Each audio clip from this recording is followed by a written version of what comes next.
오늘 우리가 함께 묵상할 하나님의 말씀은 역대하 11장입니다. 말씀 봉독은 1절부터 4절까지 하겠습니다.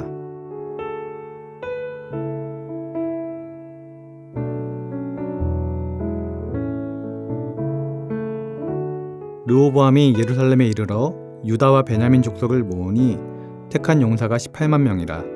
이스라엘과 싸워 나라를 회복하여 르호보암에게 돌리려 하더니 여호와의 말씀이 하나님의 사람 스마야에게 임하여 이르시되, 솔로몬의 아들 유다 왕 르호보암과 유다와 베냐민에 속한 모든 이스라엘 무리에게 말하여 이르기를, 여호와께서 이같이 말씀하시기를, 너희는 올라가지 말라.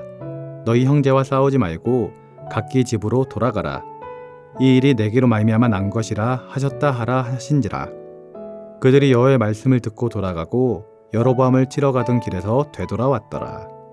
아멘.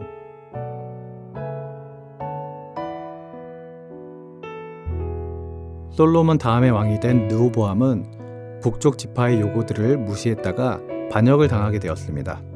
그래서 급하게 세겜에서 예루살렘으로 도망하듯이 돌아오게 되었습니다. 르호보암은 예루살렘으로 돌아오자마자 자신을 배신했던 북쪽 지파들을 응징하기 위해서 군대를 모집하였습니다. 그래서 유다 족속과 베냐민 족속에서 18만 명의 군사들이 모여서 전쟁을 치를 준비를 하였습니다. 하지만 하나님께서 하나님의 사람 스마야를 통해 너희 형제와 싸우지 말고 각기 집으로 돌아가라 라고 명령하시므로 그들은 전쟁을 치르지 않고 돌아오게 되었습니다. 이것이 오늘 본문의 내용입니다. 르호보암의 입장에서 보면 북쪽의 10개 지파의 반역은 용납할 수 없는 것이었습니다. 그러므로 그가 북쪽의 10개 지파를 응징하기 위해서 군대를 모집하는 것은 지극히 당연한 일이라고 볼 수 있습니다. 그러나 르호보암이 북쪽 지파의 반역을 응징하기 위해서 하나님께 묻지도 않고 무조건 군사를 모집한 것은 경솔한 행동이었습니다. 이 세상에 일어나는 일 가운데 하나님의 뜻과 무관한 것은 아무것도 없기 때문입니다. 가장 훌륭한 선택과 지혜는 북쪽의 10개 지파가 반역하였을 때 르호보암이 먼저 하나님께 나아가 그 뜻을 구하는 것이었습니다. 그러나 르호보암은 하나님의 뜻을 구하지 않고 자기 스스로의 판단에 따라 나라를 다시 통일시키기 위하여, 그리고 자신의 왕의 권리를 찾기 위하여 군대를 소집하기에 바빴던 것입니다. 사실 북쪽 지파의 반역은 우연한 일이 아니라 하나님의 섭리에 의한 것이었습니다. 표면적으로 볼 때 북쪽 지파의 반역은 그들의 요구를 거절한 르호보암의 어리석은 처신에 있다라고 볼 수 있습니다. 그러나 그것은 말 그대로 표면적인 이유에 불과하였습니다. 북쪽에 있는 지파가 반역을 하게 된 것은 보다 근본적인 이유가 있었는데, 그것은 바로 솔로몬의 타락에 대한 하나님의 징계였던 것입니다. 이는 아히야 선지자를 통해 이미 예언된 것이었습니다. 그래서 이제 솔로몬이 죽고 르호보암이 왕위에 오르자 하나님은 아히야를 통해 예고하신 대로 이스라엘을 둘로 나누기 위해 특별히 르호보암으로 하여금 어리석은 처신을 하도록 내버려 두심으로 북쪽에 있는 지파들로 반역을 하게 하신 것입니다. 어쨌든 르호보암은 자신의 미련함으로 인하여 나라가 분열될 결과를 맞이하였고, 하나님의 뜻이 어디에 있는지 알지도 못한 채 북왕국을 세운 북쪽에 있는 지파들을 응징하려고 하였던 것입니다. 그러나 르호보암의 그런 응징의 계획은 스마야를 통한 하나님의 제지로 시행되지 못했습니다. 르호보암이 스마야를 통한 하나님의 말씀으로 북쪽에 있는 지파에 대한 응징 계획을 처리한 것은 그나마 다행이었습니다. 만약에 르호보암이 하나님의 제지에도 불구하고 북쪽에 있는 지파들을 응징하려고 하였더라면 어떻게 되었을까요? 그것은 하나님의 뜻이 아니었기 때문에 전쟁은 실패로 돌아가고 아마도 더 힘든 시간을 겪으며 큰 위기에 처했을지도 모릅니다. 그러나 르호보암은 다행히도 하나님의 말씀을 깨닫고 그 뜻에 순종함으로써 큰 화를 면할 수 있었습니다. 우리는 오늘 본문을 통해 하나님의 뜻이 어디에 있는지, 하나님이 무엇을 원하는지, 그 뜻에 민감한 사람이 되어야 한다는 것을 깨달을 수 있습니다. 여러분, 우리가 인생을 살아가다 보면 좋은 일이 있을 때가 있고 뜻하지 않은 일을 만나게 될 때가 있습니다. 거기에는 반드시 하나님의 뜻이 담겨져 있습니다. 왜냐하면 이 세상에 일어나는 일들 중에 하나님의 뜻과 무관하게 우연히 일어나는 일은 없기 때문입니다. 하나님이 이 세상의 주관자이시고 통치자이시며 우리를 돌보시고 지키시고 인도하시는 하나님이시기 때문입니다.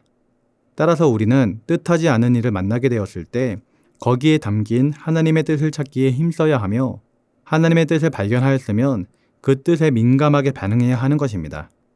그런데 이렇게 하나님의 뜻에 반응하기 위해서는 먼저 하나님의 뜻을 깨달을 수 있어야 합니다. 그렇다면 우리는 어떻게 하면 하나님의 뜻을 발견할 수 있을까요? 하나님은 다양한 방법으로 우리에게 말씀을 해주십니다. 상황과 환경을 통해서도 알려주시고 사람들과의 대화를 통해서도 알려주시며 무엇보다 우리가 하나님의 말씀을 볼 때, 또 기도를 할 때, 예배를 드릴 때 하나님의 뜻을 우리에게 알려주십니다. 하지만 중요한 것은 우리가 하나님과 무관한 삶을 살아간다면 결코 하나님의 뜻을 발견할 수 없다는 것입니다. 하나님의 뜻을 발견하고 그 뜻대로 살기 위해서는 하나님과 좋은 관계에 있어야 한다는 것이죠. 부부 사이가 좋은 부부는 말을 하지 않아도 서로 무엇이 필요하고 무엇을 원하는지 알고 있습니다. 그리고 평소에도 대화를 많이 하면서 서로의 생각에 대해 이야기하게 되고 그러므로 서로에 대해서 잘 알고 있습니다. 그런데요, 반대로 부부 사이가 좋지 못한 부부는 상대방의 생각과 말을 잘 듣지 않고 서로 자신이 원하는 것만을 요구하면서 답답해합니다. 가장 가까운 사이인데도 서로를 잘 모르는 것이죠. 우리는 하나님과 좋은 관계를 맺어야 합니다. 이를 위해서 우리가 해야 하는 것이 바로 말씀을 읽어야 하는 것이고 기도를 해야 되는 것이고 예배를 드릴 때 마음과 정성을 다해서 드려야 하는 것입니다. 좋은 부부가 대화를 많이 하면서 시간을 많이 보내는 것처럼 우리도 하나님과 많은 대화를 하면서 시간을 많이 보낼 때 하나님의 뜻을 더욱더 알아가게 되는 것입니다. 그렇게 하나님과 관계된 삶을 살아갈 때 우리는 하나님이 무엇을 원하시는지 그 뜻을 발견할 수 있게 됩니다. 이러한 영적 삶을 통해 하나님의 뜻을 알았다면 우리는 그 뜻에 이제 전적으로 순종해야 됩니다. 그것이 지혜로운 사람이며 영적인 사람이며 하나님의 기쁨이 되는 사람의 모습인 것입니다. 사랑하는 성도님들은 날마다 주님과 좋은 관계를 유지하기 위해 말씀과 기도 그리고 예배 가운데 깨어 있으시길 주님의 이름으로 기도드립니다. 또한 하나님의 뜻을 분별하고 그 뜻대로 살아갈 수 있는 믿음의 담력과 순종이 있으시길 주님의 이름으로 기도드립니다. 기도하겠습니다. 사랑의 하나님 아버지, 오늘 본문에서 르호보암은 처음에는 하나님의 뜻을 물어보지도 않고 전쟁을 치르려고 하였습니다. 그러나 스마야를 통한 하나님의 뜻을 깨달았을 때에는 그 즉시로 순종하여 전쟁을 그쳤던 것을 보았습니다. 주님, 우리로 하여금 하나님의 뜻을 분별할 수 있는 주의 자녀가 될 수 있도록 은혜를 더해 주시옵소서. 또한 하나님의 뜻을 알았다면 무조건적인 순종으로 나아갈 수 있도록 인도하여 주시옵소서. 이를 위해서 날마다 말씀과 기도, 예배 가운데 깨어있게 하시고 그러한 영적 삶을 통하여 하나님의 뜻을 깨닫고 그 뜻을 이뤄드리는 복된 삶을 살아갈 수 있도록 은혜를 더해 주시옵소서. 감사를 드리며 예수님의 이름으로 기도드립니다. 아멘. 하늘에 계신 우리 아버지, 아버지의 이름을 거룩하게 하시며 아버지의 나라가 오게 하시며 아버지의 뜻이 하늘에서와 같이 땅에서도 이루어지게 하소서.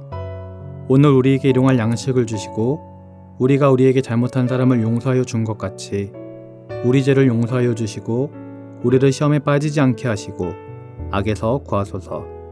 나라와 권능과 영광이 영원히 아버지의 것입니다. 아멘.